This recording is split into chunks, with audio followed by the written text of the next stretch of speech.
Welcome to this week's Foundation Friday. I am joined today by Mike Morozak, VP of Strategic Partnerships at Dedicated Financial, GBC.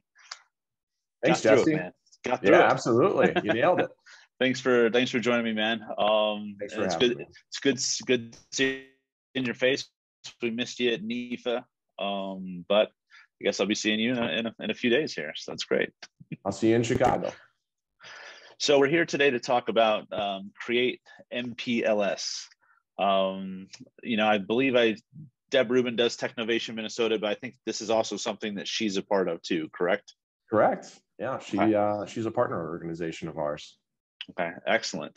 And real quick, you just want to give a little overview of the charity, Mike, and how it was found. What's the mission? Yeah, so Create Minneapolis, to no one's surprise, is a nonprofit based in the Minneapolis area. And so we provide technology learning programs to schools that can't afford programs like ours, right? And so we're providing tech learning programs to these kids, Lego robotics, app development, coding, 3D printing. We actually have a partnership with an organization to partner tech with hydroponics now too. And so continually expanding our programs to help these kids get access to something they otherwise would not have had access to. Because we look at the future of work, right? And that's the automation of jobs. And so a lot of those entry-level jobs are jobs these kids would have access to.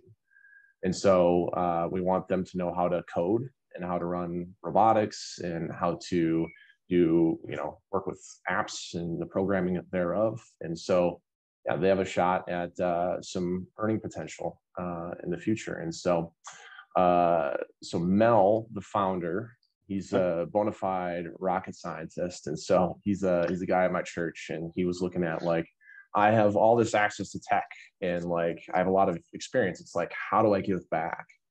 And so one of the partner organizations at my church is Hope Academy. It's a low-income school. They have 70% of their students that are free or reduced lunch students. And so he's like, could we just go throw some robots around and just show them how to work this stuff, Lego robotics, upper level robotics and otherwise. And so back in, I think about 2015, he started doing that, and it's just kind of scaled from there. And so, he's got a big heart for kids, and, we've added different people over time, and started at one host site, which is Hope Academy, and have grown to 11 sites now.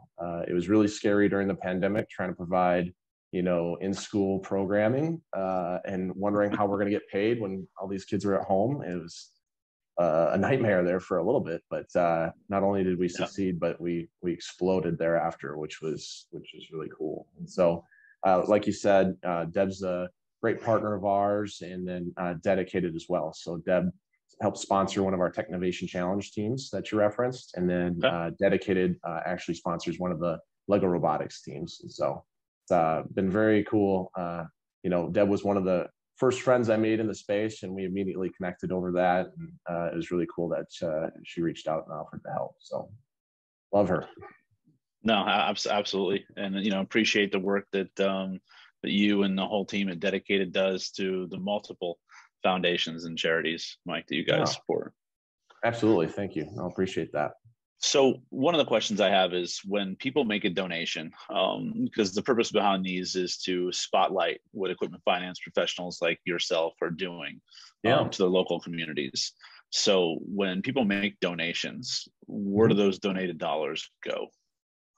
Yeah, so there's a lot of hands-on tools that the kids need. So tablets and computers and all the different types of robots. They have these little spherical robots that are actually like the bottom half of a BB-8 from Star Wars rolling around. They have, all the different types of little Lego components, all the different types of, as you get into the high school and middle school levels, all them, you're transitioning from Legos to actually gears and, metal components and wires and all the different stuff. And then obviously for any of the competitions, they have registration fees, and then it's very labor intensive. So we have a lot of program managers. And so, those are kind of probably the primary areas where the money goes to.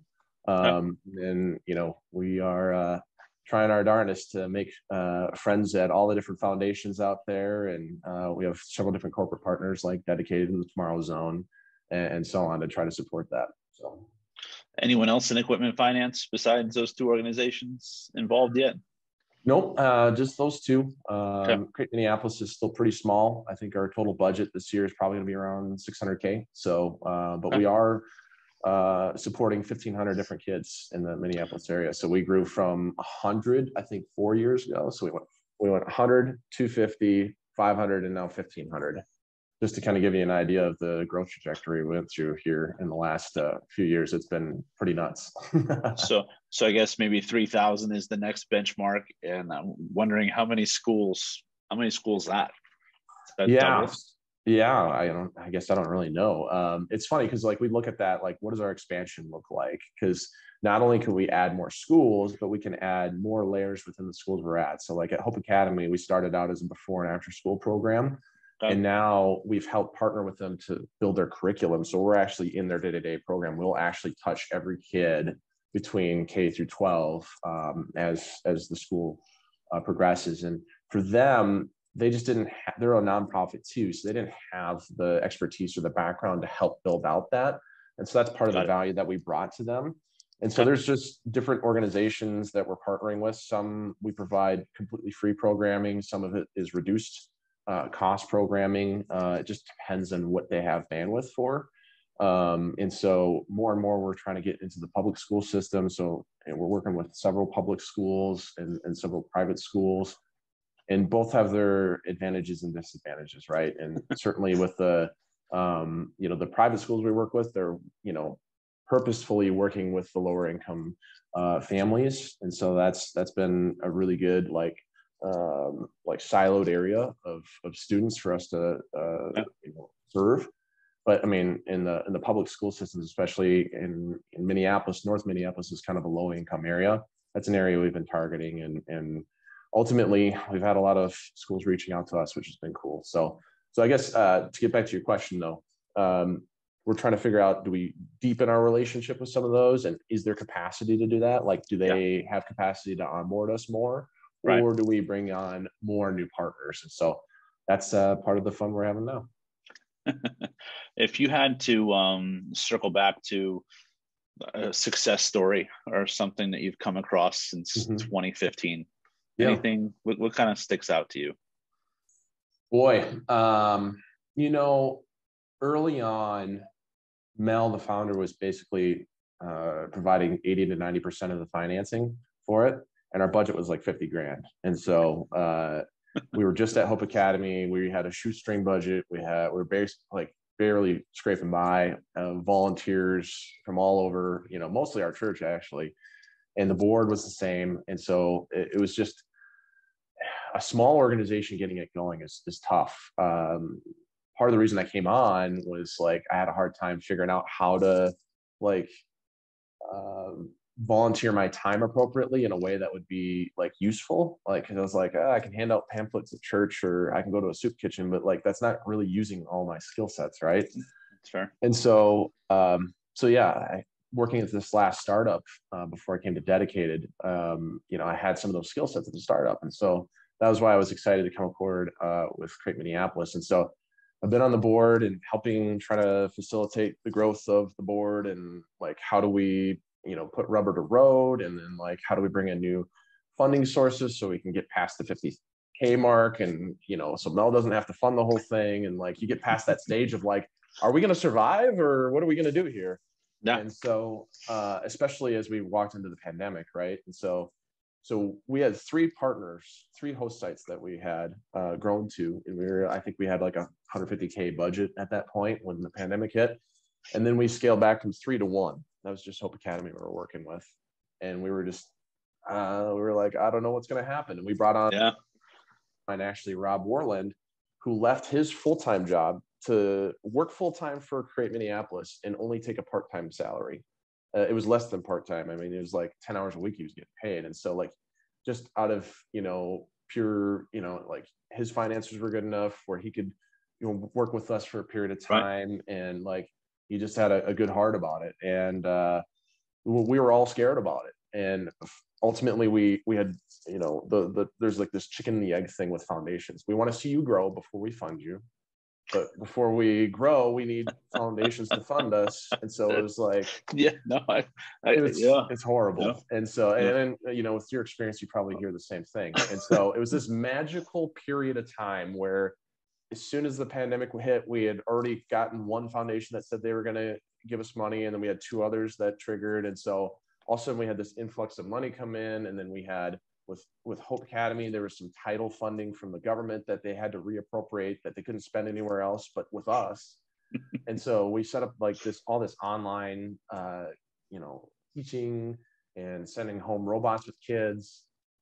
And it was just like this remarkable, like, series of events that we needed to come together that then all of a sudden like set off this growth trajectory that none of us expected. So then we, you know, once the pandemic kind of settled down, we got into more schools. We got back to the original 3, and then it just went gangbusters from then.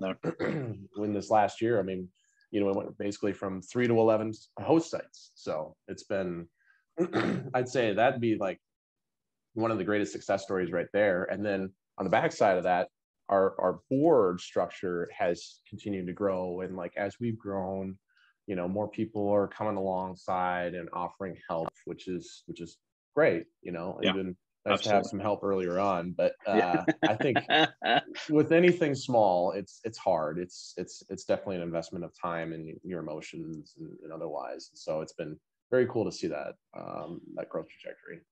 Well, and then my last question is, what can people in equipment finance do to make a difference? Sure. And I appreciate that question. So as always, new connections are very helpful, right? And that's like, if somebody's just passionate about tech and kids and helping a younger generation get brought up, I mean, it's cool to just be connected with people like that. Because I found that just leads to better things. Even if that person doesn't want to donate, doesn't have a connection to a corporate or a foundation connection. I mean, those are always like, obviously the greatest connections we can make, right? Our corporate partners or foundation partners that can sponsor teams or, you know, sponsor a monthly donation of some sort. Those are always great. But just having, you know, other fans out there in the space is awesome. And so if people know somebody who like is in tech, who's working for a company, robotics, app development, coding, you know, 3D printing, anything in that area, like, or beyond. I mean, we're looking at all sorts of different cool things. We're adding a drone program. So the kids are really excited about that. As a side note, some of these teachers have told us our kids are more engaged in your program than anything else in our school right now, because they get to, and honestly, I'm kind of jealous. They're playing with Legos and drones, and you know, they're 3D printing all sorts of cool stuff. It's like, absolutely, man, we got robbed. Yeah, right. But yeah, certainly meeting new people is awesome. And so, you know, I'll share some links with you that you can share out there, Jesse. But all sorts of ways to get connected with us, you know, on Instagram and Facebook and LinkedIn, and people can reach out to me if they have questions. I love connecting people, either with myself or with Rob and the team, and Mel loves meeting new people too, especially tech people. So we got a lot of cool people that we've added to our sphere in recent months in the last year and a half. So it's been fun. So, but I'll just add at the end here, volunteers are always helpful too. I realize that, you know, everybody's across the nation, but there's just a lot of different ways to volunteer. And I kind of alluded to this earlier. And even if somebody can't volunteer with Create Minneapolis, if they could find a way to volunteer with whatever your expertise is with a small nonprofit, like people need help with ops and finance and technology and business development, event planning. Like there's so many cool ways that you can like volunteer with a nonprofit. And I've found a lot of, I don't know, joy and volunteering with my skill set and strengths in the background. So. Nope, excellent. And I can relate to that. There's always something that needs to be done. Yeah, absolutely. For sure. Yeah. Well, thanks again, Mike, for your time today, man. Look forward to seeing you over the next couple of days here. And, you know, the people watching this, go to, let me see if I can go the right way here. CreateMPLS.org.